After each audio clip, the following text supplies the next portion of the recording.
आज का ये एपिसोड शुरू करने से पहले एक छोटी सी बात। क्या आप भी अपना पॉडकास्ट बनाने की सोच रहे हैं? तो एंकर ट्राई कीजिए। ये पॉडकास्ट बनाने का सबसे आसान तरीका है। नंबर एक, ये फ्री है।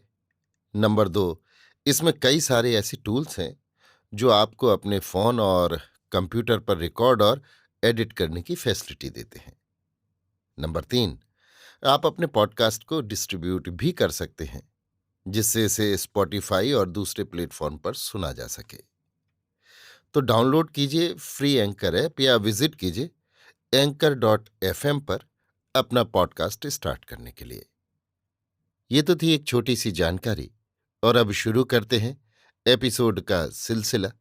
तो आज के एपिसोड में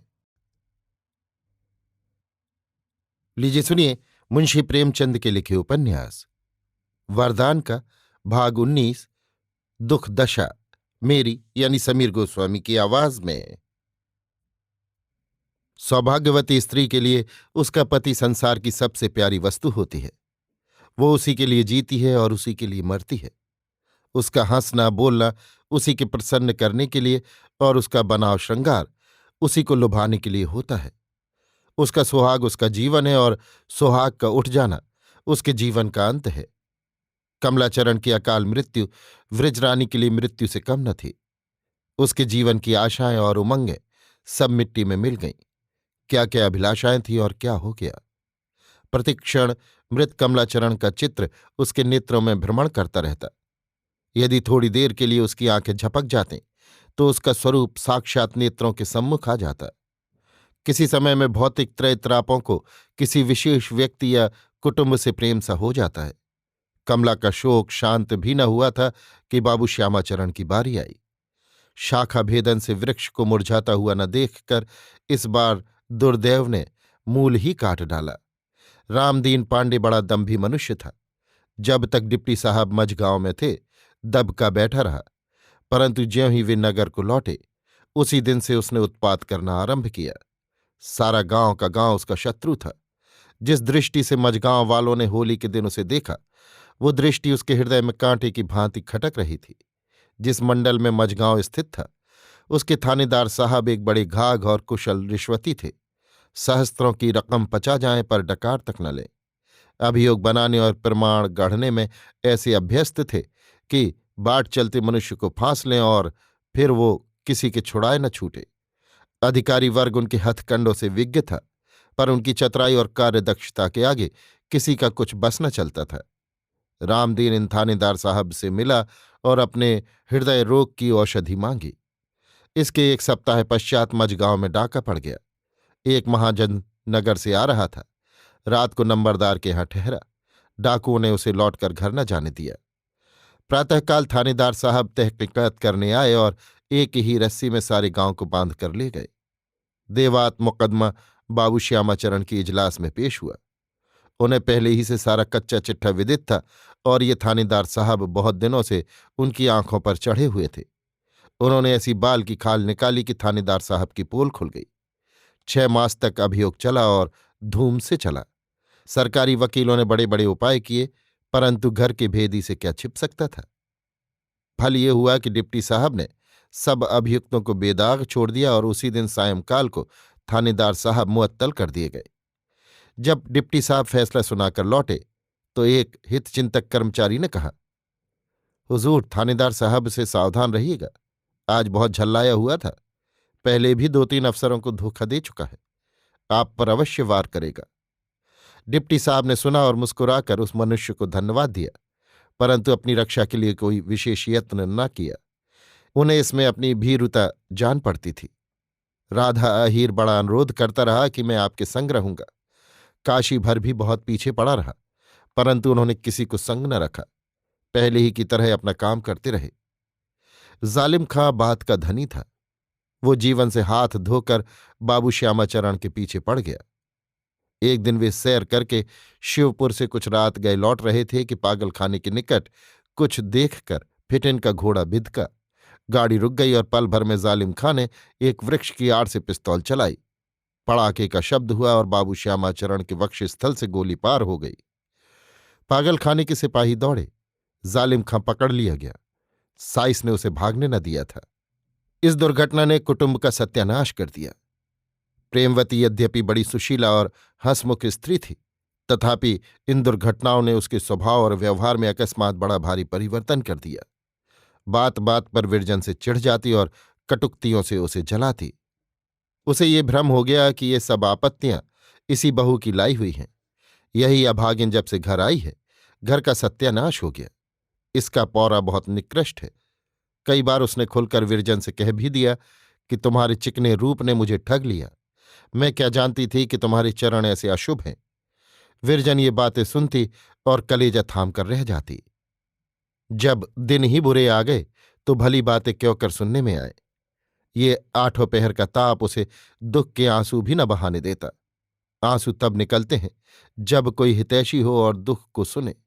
ताने और व्यंग की अग्नि से आंसू जल जाते हैं। एक दिन विरजन का चित्त बैठे बैठे घर में ऐसा घबराया कि वो तनिक देर के लिए वाटिका में चली आई। आह, इस वाटिका में कैसे कैसे आनंद के दिन बीते थे। इसका एक एक पौधा मरने वाले के असीम प्रेम का स्मारक था। कभी वे दिन भी थे कि इन फूलों और पत्तियों को देखकर चित्त प्रफुल्लित होता था और सुरभित वायु चित्त को प्रमोदित कर देती थी। यही वो स्थल है जहां अनेक संध्याएं प्रेमालाप में व्यतीत हुई थीं। उस समय पुष्पों की कलियां अपने कोमल अधरों से उसका स्वागत करती थीं। पर शोक, आज उनके मस्तक झुके हुए और अधर बंद थे। क्या ये वही स्थान न था जहां अलबेली मालिन फूलों के हार गूंथती थी। पर भोली मालिन को क्या मालूम था कि इसी स्थान पर उसे अपने नेत्रों से निकले हुए मोतियों से हार गूंथने पड़ेंगे।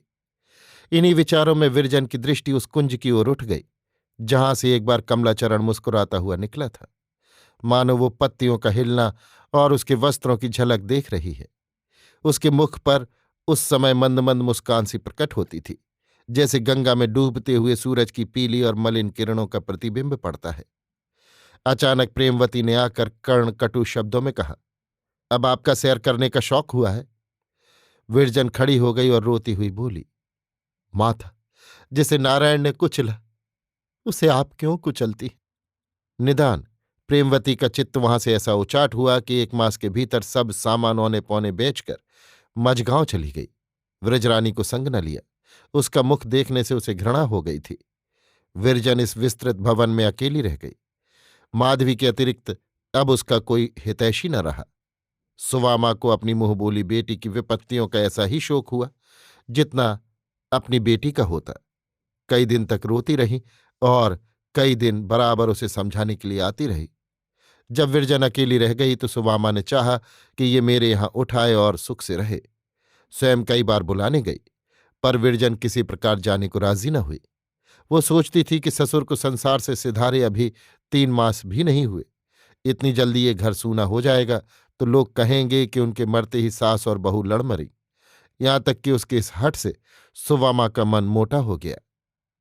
मझगांव में प्रेमवती ने एक अंधेर मचा रखी थी। असामियों को कटु वचन कहती, कारिंदा के सिर पर जूती पटकती, राधा अहीर की गाय बलात् छीन ली। यहां तक कि गांव वाले घबरा गए। उन्होंने बाबू राधाचरण से शिकायत की। राधाचरण ने ये समाचार सुना तो विश्वास हो गया कि अवश्य इन दुर्घटनाओं ने अम्मा की बुद्धि भ्रष्ट कर दी है। इस समय किसी प्रकार इनका मन बहलाना चाहिए। सेवती को लिखा कि तुम माताजी के पास चली आओ और उनके संग कुछ दिन रहो। सेवती की गोद में उन दिनों एक चांद सा बालक खेल रहा था और प्राणनाथ 2 मास की छुट्टी लेकर दरभंगा से आए थे। राजा साहब के प्राइवेट सेक्रेटरी हो गए थे। ऐसे अवसर पर सेवती कैसे आ सकती थी। तैयारियां करते करते महीनों गुजर गए। कभी बच्चा बीमार पड़ गया, कभी सास रुष्ट हो गई, कभी साइत न बनी। निदान 6ठे महीने उसे अवकाश मिला, वो भी बड़े विपत्तियों से। परंतु प्रेमवती पर उसके आने का कुछ भी प्रभाव न पड़ा। वो उसके गले मिलकर रोई भी नहीं, उसके बच्चे की ओर आंख उठाकर भी न देखा। उसके हृदय में अब ममता और प्रेम नाम मात्र को भी न रह गया। जैसे ईख से रस निकाल लेने पर केवल सीठ ही रह जाती है, उसी प्रकार जिस मनुष्य के हृदय से प्रेम निकल गया वो अस्थि चर्म का एक ढेर रह जाता है। देवी देवता का नाम मुख पर आते ही उसके तेवर बदल जाते थे। मझगांव में जन्माष्टमी हुई। लोगों ने ठाकुर जी का व्रत रखा और चंदा से नाच कराने की तैयारियां करने लगे। परंतु प्रेमवती ने ठीक जन्म के अवसर पर अपने घर की मूर्ति खेत में फिकवा दी। एकादशी व्रत टूटा, देवताओं की पूजा छूटी। वो प्रेमवती अब प्रेमवती ही न थी। सेवती ने ज्यों त्यों करके यहां 2 महीने काटे। उसका चित्त बहुत घबराता। कोई सखी सहेली भी न थी जिसके संग बैठकर दिन काटती। विरजन ने तुलसा को अपनी सखी बना लिया था, परंतु सेवती का स्वभाव सरल न था। ऐसी स्त्रियों से मेलजोल करने में वो अपनी मानहानि समझती थी। तुलसा बेचारी कई बार आई, परंतु जब देखा कि ये मन खोलकर नहीं मिलती तो आना जाना छोड़ दिया। 3 मास व्यतीत हो चुके थे। एक दिन सेवती दिन चढ़े तक सोती रही। प्राणनाथ ने रात को बहुत रुलाया था। जब नींद उछटी तो क्या देखती है कि प्रेमवती उसके बच्चे को गोद में लिए चूम रही है। कभी आंखों से लगाती है, कभी छाती से चिमटाती है। सामने अंगीठी पर हलवा पक रहा है। बच्चा उसकी ओर अंगुली से संकेत कर उछलता है कि कटोरे में जा बैठूं और गरम गरम हलवा चखूं। आज उसका मुखमंडल कमल की भांति खिला हुआ है। स्यात उसकी तीव्र दृष्टि ने यह जान लिया है कि प्रेमवती के शुष्क हृदय में प्रेम ने आज फिर से निवास किया है। सेवती को विश्वास न हुआ। वो चारपाई पर मुकुलित लोचनों से ताक रही थी, मानो स्वप्न देख रही है। इतने में प्रेमवती प्यार से बोली, उठो बेटी उठो, दिन बहुत चढ़ाया है। सेवती के रोंगटे खड़े हो गए और आंखें भर आईं। आज बहुत दिनों के पश्चात माता के मुख से प्रेममय वचन सुने। झट उठ बैठी और माता के गले लिपट कर रोने लगी। प्रेमवती की आंखों से भी आंसू की झड़ी लग गई। सूखा वृक्ष हरा हुआ। जब दोनों के आंसू थमे तो प्रेमवती बोली, सित्तु, तुम्हें आज ये सब बातें अचरज प्रतीत होती हैं? हाँ बेटी, अचरज ही है। मैं कैसे रहूं जब आंखों में आंसू ही न रहे? प्यार कहाँ से लाऊं जब कलेजा सूख कर पत्थर हो गया? ये सब दिनों के फेर हैं। आंसू उनके साथ गए और प्यार कमला के साथ। आज न जाने ये 2 बूंद कहाँ से निकल आए। बेटी, मेरे सब अपराध क्षमा करना। ये कहते कहते उसकी आंखें झपकने लगीं। सेवती घबरा गई, माता को बिस्तर पर लिटा दी और पंखा झलने लगी। उस दिन से प्रेमवती की ये दशा हो गई कि जब देखो रो रही है। बच्चे को एक क्षण के लिए भी पास से दूर नहीं करती। मेहरियों से बोलती तो मुख से फूल झड़ते। फिर वही पहले की सुशीला प्रेमवती हो गई। ऐसा प्रतीत होता था मानो उसके हृदय पर से एक पर्दा सा उठ गया है। जब कड़ाके का जाड़ा पड़ता है तो प्रायः नदियां बर्फ से ढक जाती हैं। उसमें बसने वाले जलचर बर्फ के पर्दे में छिप जाते हैं। नौकाएं फंस जाती हैं और उस मंदगति रजत वर्ण प्राण सजीवन जल स्रोत का स्वरूप कुछ भी दिखाई नहीं देता। यद्यपि बर्फ की चादर की ओट में वो मधुर निद्रा में अलसित पड़ा रहता है, तथापि जब गर्मी का साम्राज्य होता है तो बर्फ पिघल जाती है और रजत वर्ण नदी अपनी बर्फ की चादर उठा लेती है। फिर मछलियां और जल जंतु आ बसते हैं। नौकाओं के पाल लहराने लगते हैं और तट पर मनुष्यों और पक्षियों का जमघट हो जाता है। परंतु प्रेमवती की ये दशा बहुत दिनों तक स्थिर न रही। ये चेतनता मानो मृत्यु का संदेशा थी। इसी चित्तोद्विग्नता ने उसे अब तक जीवन कारावास में रखा था। अन्यथा प्रेमवती जैसी कोमल हृदय स्त्री विपत्तियों के ऐसे झोंके कदापि न सह सकती। सेवती ने चारों ओर तार दिलवाए कि आकर माताजी को देख जाओ, पर कहीं से कोई न आया।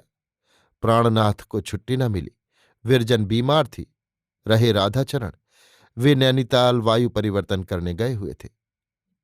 प्रेमवती को पुत्र ही देखने की लालसा थी, पर जब उनका पत्र आ गया कि इस समय में नहीं आ सकता, तो उसने एक लंबी सांस लेकर आंखें मूंद लीं और वो ऐसी सोई कि फिर उठना नसीब न हुआ। अभी आप सुन रहे थे मुंशी प्रेमचंद के लिखे उपन्यास वरदान का भाग 19 दुख दशा, मेरी यानी समीर गोस्वामी की आवाज में।